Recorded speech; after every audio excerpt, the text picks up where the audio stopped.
पहले का दूसरा कर रहे हैं। प्रश्न है निम्न द्विघात बहुपदों के शून्यांक ज्ञात कीजिए तथा शून्यांकों और गुणांकों के बीच संबंध की सत्यता की जांच कीजिए। सबसे पहले हमें शून्यांक निकालने हैं, फिर जो शून्यांक निकलेंगे उनकी सत्यता की जांच करने की वो सही है या गलत। तो हमें सबसे पहले शून्यांक निकालने के लिए यहाँ पर जो द्विघात बहुपद दिया है उसके गुणनखंड करने पड़ेंगे।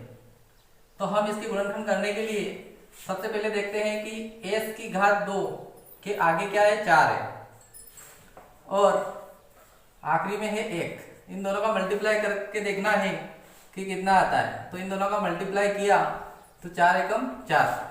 अब हमें बीच वाला पद देखना है। यहाँ पर है बीच वाले पद में s के गुणांक 4 है। 4 के ऐसे टुकड़े करने हैं ताकि गुणा करे तो 4 आए, ऐसा पहाड़ा ढूंढना है।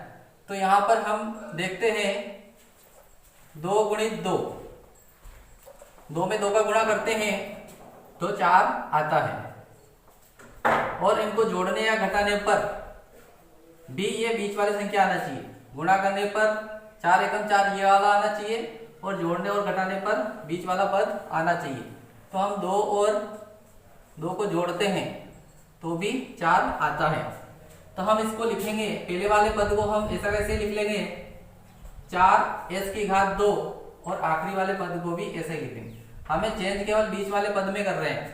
तो बीच वाले पद के टुकड़े क्या किए हमने, 2 और 2 किए। तो दोनों को जोड़ना है। ये जोड़ेंगे कब, पर यहाँ निशान माइनस का है तो हम माइनस के 2s और माइनस के 2s लिखेंगे। हमें पता है कि समान चिन्ह वाले जुड़ते हैं तो दोनों माइनस के जुड़ेंगे तो माइनस के 4s हो जाएंगे। हमने 4s को इसे लिख लिया। अब यहाँ पर हमें 2 के जोड़े बनाकर कॉमन लेना है। यहाँ 2 पद हो गए, 2 पद ही हो गए। 4s की घात 2 माइनस 2s, इसमें से क्या कॉमन आता है, तो यहाँ देखने पर हमें पता चलता है कि 2 कॉमन आ रहा है। 2 के बारे में 4 भी आते हैं और 2 भी आते हैं और एक s भी मिल रहा है तो s भी हम कॉमन ले लेंगे।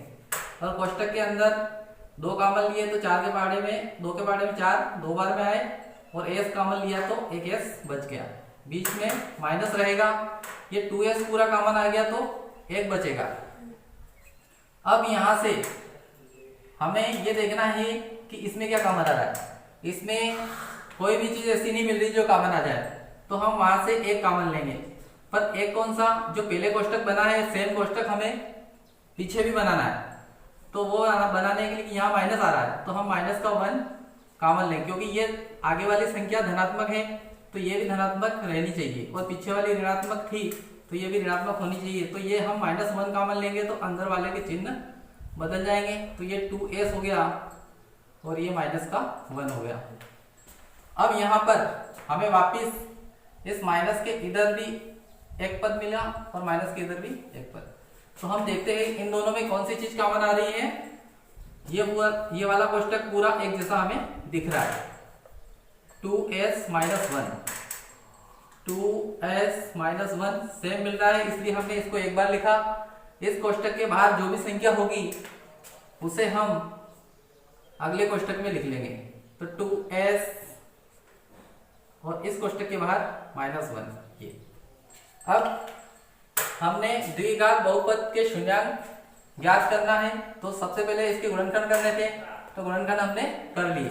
अब शून्यांक ज्ञात करने के लिए सबसे पहले इनको शून्य के बराबर रखना पड़ेगा। तो हम 2s - 1 को 0 के बराबर रखेंगे। इसी प्रकार से 2s - 1 को भी 0 के बराबर रखेंगे। तो इसको हल करते हैं तो हमें शून्यांक निकालना, यानी जो s दिया है उसके मान निकालेंगे। तो s यही रहेगा 2s, माइनस वाली संख्या बराबर से उधर जाती है तो प्लस की हो जाती है। s के गुणे में 2 है तो ये गुणे वाली संख्या हमेशा बटे में जाएगी तो 1 के बटे में 2 चले जाएंगे तो ये हो गया 1/2। इसी प्रकार से हम इसको भी हल करते हैं तो ये हो जाएगा 2s यही रहेगा, 1 उधर गया तो माइनस वाली संख्या प्लस की हो गई। s यही रहेगा, 2 गुणे में है, ये बटे में चले जाएंगे। इस प्रकार से हमने दोनों के शून्यांक निकाल लिए हैं। दोनों शून्यांकों को हम अल्फा और बीटा नाम दे देते हैं। एक शून्यांक को हमने नाम दिया अल्फा, अल्फा बराबर 1/2 और इस शून्यांक को हमने नाम दिया बीटा, बीटा बराबर 1/2। अब हमें इन दोनों शून्यांकों के संबंध की सत्यता की जांच करनी है।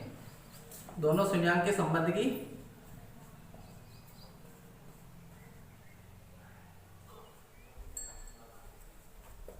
दोनों शून्यांकों के संबंध की सत्यता की जांच।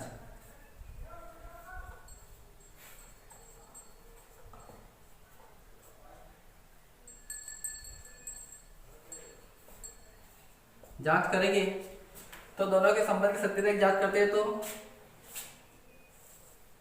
जांच करने से पहले हम ये जो बहुपद दिया है 4s⁻² - 4s + 1, इसकी तुलना हम इससे करेंगे as⁻² + bs + c से।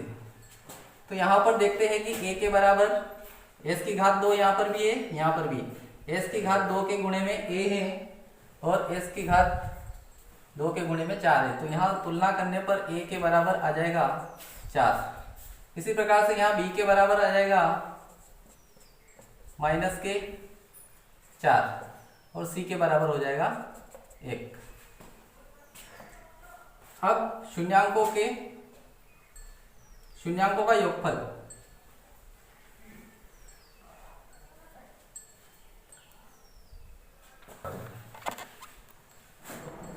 अब हम शून्यांकों का योगफल निकालेंगे। शून्यांकों का योग, तो शून्यांकों का योग होता है अल्फा प्लस बीटा बराबर -b/a। यहाँ पर अल्फा हमने 1/2 को माना है, तो अल्फा की जगह लिखेंगे 1/2 प्लस बीटा, बीटा भी 1/2 है, इसलिए इसको भी लिखा हमने 1/2। यहाँ पर माइनस है तो माइनस लिखेंगे, b का मान यहाँ पर -4, तो कोष्टक में लिखेंगे -4। a का मान 4 है तो बटे में 4 लिखेंगे। अब इसको हल करते हैं, क्योंकि दोनों के आधार समान है इसलिए बटे में 2 रहेंगे और 1 + 1 हो जाएगा। यहाँ पर कोष्टक के बाहर यदि माइनस है तो अंदर वाले के चिन्ह बदल जाएंगे, ये माइनस वाली संख्या प्लस की 4 हो जाएगी, बटे में 4। 1 और 1 को जोड़ेंगे तो 2 हो जाएगा, बटे में 2 ऐसे ही रहेंगे। यहाँ पर 4/4, यहाँ 2 से 2 एक बार में कट गया और 4 से 4 एक बार में कट गया, तो ये 1 बराबर 1 आ गया। यानी कि हमने शून्यांकों की सत्यता की जांच की तो दोनों के मान समान आ रहे हैं, अतः शून्यांक सही है हमने जो निकाले हो। अब हम शून्यांकों के योग के बाद शून्यांकों का गुणनफल निकालेंगे। शून्यांकों का गुणनफल, शून्यांकों का गुणनफल का सूत्र होता है अल्फा × बीटा, अल्फा गुणित बीटा बराबर होता है c/a। तो अल्फा का मान यहां से लिख लेंगे 1/2 गुणित बीटा का मान भी 1/2 ही है, बराबर c का मान हमने इसकी तुलना इससे की थी तो यहाँ पर c का मान 1 आया था और a का मान 4 था। अब इसको हल करते हैं तो 1 में 1 का गुणा किया तो 1 ही आएगा और बटे में 2 का 2 में गुणा किया तो 4 आएंगे। इसी प्रकार से ये ऐसे कैसे आ जाएगा। यहाँ पर शून्यांकों का गुणनफल यदि हम देखते हैं तो दोनों का मान समान आ रहा है, अतः हम कह सकते हैं कि जो शून्यांक और शून्यांकों के शून्यांक और गुणांक है उनके बीच जो संबंध है वो सत्य है। अतः हम दोनों स्थितियों को देखते हैं, शून्यांकों का योग वाला भी देखते हैं और शून्यांकों का गुणनफल भी देखते हैं। तो शून्यांकों का योग अल्फा प्लस बीटा किया तो 1 आया और -b/a किया तो भी 1 आया। इसी प्रकार से अल्फा × बीटा किया तो 4 आ रहा है और c/a के द्वारा भी हमने गुणनफल निकाला तो भी 1/4 आ रहा है। अतः दोनों स्थितियों में संबंध सत्य हैं। इस प्रकार हम अन्य क्वेश्चन भी करेंगे। इसको एक बार समझ लेते हैं कि यदि जब भी कोई इस प्रकार से कोई क्वेश्चन आता है जिसमें शून्यांक ज्ञात करने हैं और गुणांकों के बीच संबंध निकालना है तो सबसे पहले शून्यांक निकालेंगे, और शून्यांक निकालने के लिए बहुपद के हमें गुणनखंड करने पड़ेंगे। गुणनखंड इस प्रकार से करेंगे जैसा कि हमने 9th क्लास में भी किए थे। शून्यांक गुणनखंड निकालने के बाद ये जो दो गुणनखंड निकलेंगे इन दोनों को शून्य के बराबर रखेंगे, और वहां से जो भी एस या एबीसी या एक्स वाई जेड जो भी दिया है उसके मान निकाल लेंगे। तो यहाँ पर एस दिया था तो हमने एस का मान निकाला, इसमें भी एस का मान निकाला, तो दो शून्यांक हमें मिल गए। दोनों शून्यांकों को हम अल्फा बीटा नाम ले देंगे। अब शून्यांकों के संबंध की सत्यता की जांच करेंगे। सत्यता की जांच करने से पहले हमें जो बहुपद दिया है उसकी तुलना इससे कर लेंगे। तो यहाँ एस के आगे 4 है तो ए बराबर 4 हो जाएगा। दूसरे में बी का मान -4 होगा और सी का मान 1 हो जाएगा। अब शून्यांकों का योगफल वाला सूत्र होता है alpha plus beta minus B बटे ए होता है। तो अल्फा प्लस बीटा का मान हम यहाँ से रख लेंगे और इनको जोड़ लेंगे। इसी प्रकार से माइनस बी बटे ए का मान भी हम यहाँ से रखेंगे और इनको जोड़ेंगे। तो यहाँ पर देखते हैं कि दोनों के मान समान आ रहे हैं। गुणनफल में भी हम ऐसा ही करेंगे, अल्फा इंटू बीटा का मान भी यहाँ से रखेंगे और सी बटे ए का मान यहाँ से रखेंगे, और फिर इनको हल करेंगे तो दोनों के मान समान आ रहे हैं। अतः हम कह सकते हैं कि दोनों स्थितियों में संबंध सत्य है।